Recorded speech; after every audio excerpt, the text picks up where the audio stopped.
Minutes. Well, as we approach the 2024 elections, one of the issues on the front burner is inflation and the cost of living.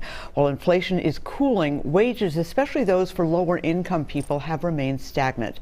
The federal minimum wage is just $7.25.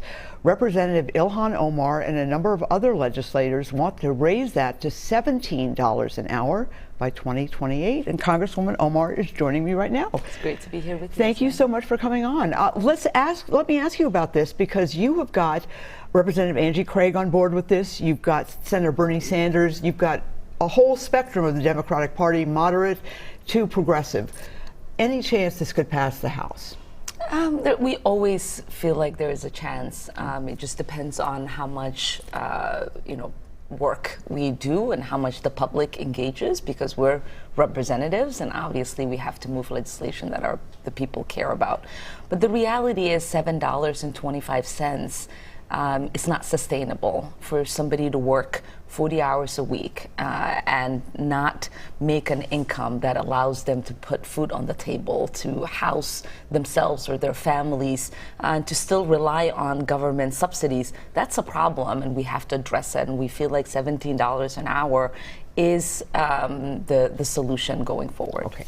I do want to ask you about something that happened a few months ago. You actually supported a bill and brokered a compromise that allowed passage for a funding bill for police. You broke from some of your colleagues in the progressive movement supporting basically this measure. What is the feedback you've gotten on that? Well, you have to remember, I represent Minneapolis and 13 of the first ring suburbs where police departments have 10, 15 police officers maximum. This is a bill that would help them pay for the training that some of these police officers need. You know, when you represent a city like Spring Lake Park, where they are required to spend up to $65,000 to train one police officer, supporting them because they only have 10 police officers, this small town, is the work that we have to do in Congress. Unfortunately, that legislation did not cross the finish line in the Senate, and hopefully we'll be able to push for measures like that, because we know our tiny police departments that are struggling need the support that they need. Okay. Well, and it's, thank you for the reminder that you do represent 13 suburbs, because all of us, including myself, are referred to you often as Minneapolis Congresswoman Ilhan Omar. I mean, I was going to Edina yesterday, and my daughter said, "Why are you going to Edina?" And I said, "I represent Edina." And she's like, "You do?" Because that is, everybody sort of seems to think that I only represent Minneapolis, but I also represent 13 of the other first ring suburbs. Your daughter Ilwad was kind enough to accompany you. She's going into 6th grade. Very cute, smart little girl. I want to ask you about the latest controversy involving you and your statements about Israel. You said when it was announced that the president of Israel, President Herzog, would be addressing a joint session of Congress, you said, quote, on Twitter, "There is no way in hell that you would be going," and you didn't go. Was that kind of language and that kind of a statement a little too much? Absolutely not. It has not been controversial to my constituents. Many of them are still outraged that I am banned from going to Israel. This is a country that we support with our tax dollars. For them to have the audacity to ban 2 sitting members of Congress, it's outrageous, and it still remains to be outrageous.